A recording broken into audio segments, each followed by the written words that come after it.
नमस्कार दोस्तों, स्वागत है आप सभी का पाथफाइंडर पर। हमारी जो प्रीमियर स्पेस एजेंसी इसरो है वो दोस्तों अब एक मेजर स्पेस पावर बनने जा रही है। बिकॉज इसरो ने रिसेंटली अनाउंस किया है कि वो भारत का पहला complete nuclear propulsion rocket engine है जिसको कि तैयार कर रहे हैं। यहाँ पर आप लोग देख सकते हैं उन्होंने अनाउंस किया है कि वो हमारी जो प्रीमियर न्यूक्लियर रिसर्च फैसिलिटी है BARC बाबा एटॉमिक रिसर्च सेंटर, उनके साथ मिलकर के हमारे भारत का जो पहला complete nuclear propulsion rocket engine है उसको यहाँ पे तैयार कर रहे हैं। खबर आज से कुछ ही दिन पहले सामने आई है। नाउ ये वाली डेवलपमेंट, वैसे तो इसके कई सारे फायदे होने वाले हैं लेकिन ये बड़ी बन जाती है फॉर 2-3 मेजर रीजंस। पहला कारण तो ये दोस्तों कि अभी तक इसरो के पास जो भी हमें रॉकेट्स देखने को मिलते हैं, फिर भले वो हमारा PSLV हो, फिर भले वो हमारे GSLV का जो सबसे तगड़ा इंजन है जिसको हम लोग GSLV Mark 3 बोलते हैं, इन सभी रॉकेट्स में अभी तक जो हमारे इंजन्स इस्तेमाल होते हैं वो केमिकल फ्यूल्स का इस्तेमाल करते हैं। लेकिन पहली बार इसरो ने अनाउंस किया है कि हम लोग केमिकल फ्यूल को छोड़ते हुए अब न्यूक्लियर फ्यूल की तरफ बढ़ने वाले हैं अपने रॉकेट इंजन्स को बनाने के लिए। दूसरा बड़ा रीज़न जिसकी वजह से ये खबर बहुत बड़ी बन जाती है, इस पर्टिकुलर डेवलपमेंट से इसरो जो भी नए नए मिशंस को प्लान करेगा, फिर भले वो चंद्रयान 4 हो या इवन अगर हमें किसी और प्लैनेट तक भी जाना है तो वहाँ तक पहुँचने में जो पहले महीनों का समय लगता था वो अब कुछ ही दिनों में हम लोग पहुँच जाएंगे thanks to the development of the nuclear rocket engine. And number 3 reason जिसकी वजह से ये डेवलपमेंट बहुत ही बड़ी बन जाती है, दुनिया में केवल नासा के ही द्वारा इसको सक्सेसफुली ट्राई किया गया है जिन्होंने अपने न्यूक्लियर रॉकेट इंजन्स को यहाँ पर बनाया है एंड डिप्लॉय भी किया है। चाइना एंड रशिया ने भी यहाँ पे बनाए लेकिन उन्होंने आज तक कभी इसका इस्तेमाल नहीं किया। तो उनके भी जो बनाए गए ये न्यूक्लियर रॉकेट इंजन्स हैं ये केवल फॉर्मुलेशन स्टेज में ही हमें देखने को मिलते हैं। बात करेंगे इस न्यूक्लियर रॉकेट इंजन की, कैसे ये काम करता है एंड समझेंगे कि भारत को बेसिकली इससे क्या क्या फ़ायदे होने वाले हैं। इस पूरी चीज़ को लेकर आज से कुछ ही दिन पहले डेक्कन हेरल्ड में एक बहुत शानदार आर्टिकल भी आया था जो कि बताता है कि इससे हमें क्या क्या फ़ायदे हो सकते हैं। इन सभी चीज़ों के बारे में चर्चा करी जाएगी दोस्तों। आइए शुरू करते हैं मेरे साथ। मेरा नाम है अनिरुद्ध। यदि आप लोग हमें फॉलो करना चाहते हैं, हमारे लेक्चर्स के अपडेट्स को प्राप्त करना चाहते हैं तो यहाँ पर दिए गए टेलीग्राम चैनल्स के माध्यम से ऐसा कर सकते हैं। आगे बढ़ने से पहले आप सभी को बताना चाहूँगा कि अनअकैडमी के ऑफलाइन सेंटर्स नई दिल्ली के करोल बाग, मुखर्जी नगर एवं उत्तर प्रदेश के प्रयागराज में आ चुके हैं। इन सभी ऑफलाइन सेंटर्स में हम लोग आपको यहाँ पे जो दी गई डेट्स हैं इन पे GS बैचेस को लॉन्च करने वाले हैं। एंड GS बैचेस के साथ साथ आपको हमारे सभी सेंटर्स में CSAT, ऐसे writing classes, current affairs coverage, साथ में टेस्ट सीरीज जैसी सारी सेवाएं भी अवेलेबल करवाई जाती हैं। कोई भी डाउट है, आपको कोई भी क्वेरी है, या तो आप सेंटर को विजिट कर सकते हैं या फिर नीचे दिए गए इन फ़ोन नंबर्स पर फ़ोन भी कर सकते हैं। फ्री स्टडी मटेरियल प्राप्त करने के लिए, मंथली मैगजीन प्राप्त करने के लिए आप लोग हमारी अनअकैडमी ऐप को डाउनलोड कर सकते हैं जिसका लिंक अगेन आपको डिस्क्रिप्शन बॉक्स में नीचे दिया गया है। ऑल राइट, सो लेटेस्ट डेवलपमेंट जो कि हमें देखने को मिली है, हमारी इसरो ने अनाउंस किया है कि वो अब हमारे बाबा एटॉमिक रिसर्च सेंटर यानी कि बार्क के साथ मिलकर के भारत का पहला 100 वॉट का जो RTG है, RTG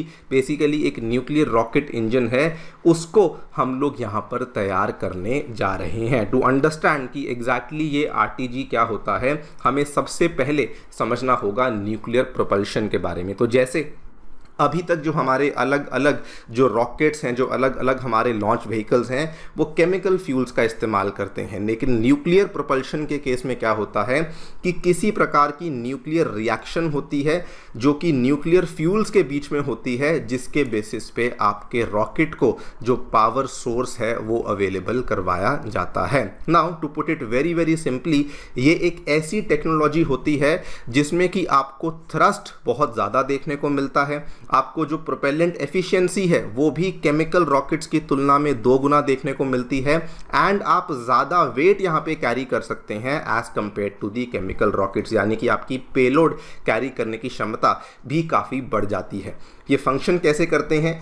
जैसे हम लोग ज़मीन पे देखते हैं कि हमारे जो न्यूक्लियर फिजन के रिएक्टर्स होते हैं जिनके अंदर अलग अलग कंपोनेंट्स होते हैं, कंट्रोल रॉड्स होते हैं, कूलिंग चैनल्स होते हैं वगैरह वगैरह, बिल्कुल वैसे ही एक न्यूक्लियर रॉकेट इंजन के अंदर आपको ये 6 कंपोनेंट्स देखने को मिलते हैं जिसमें कि अलग अलग स्टेजेस के माध्यम से आपका न्यूक्लियर रॉकेट इंजन यहाँ पे प्रोपल्शन प्रोवाइड करवाता है।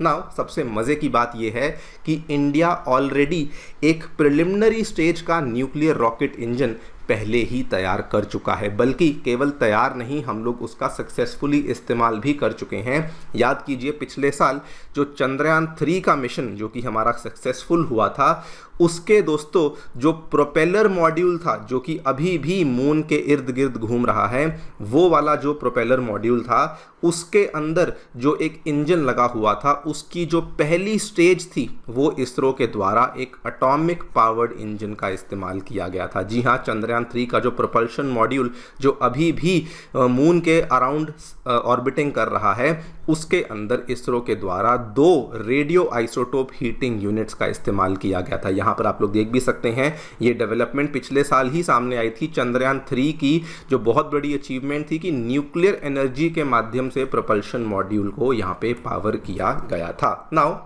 ये प्रोपल्शन मॉड्यूल काम कैसे करता है? इसमें होता क्या है कि कुछ रेडियो आइसोटोप्स का इस्तेमाल किया जाता है, उसके माध्यम से आप लगातार हीट को जनरेट करते रहते हैं।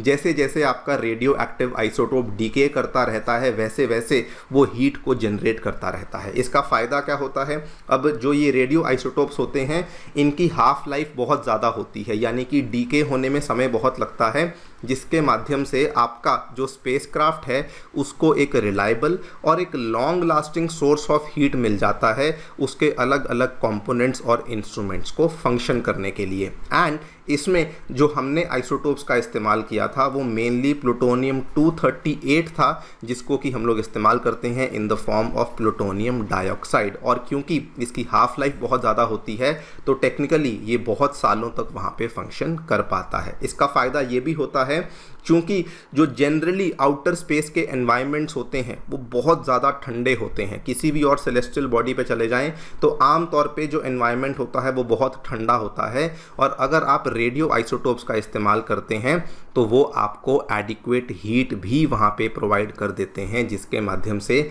आपका जो वो स्पेसक्राफ्ट है वो सही तरीके से काम करता रहता है। एंड द बेस्ट पार्ट, जो हमने इसके अंदर न्यूक्लियर इंजन का इस्तेमाल किया था उसकी क्षमता केवल और केवल 1 वॉट की क्षमता वाला इंजन हमने यहाँ पे इस्तेमाल किया था। लेकिन अब दोस्तों जो इसरो BARC के साथ मिलकर के तैयार कर रही है वो एक 100 वॉट का RTG इंजन है जिसको हम लोग यहाँ पे तैयार कर रहे हैं।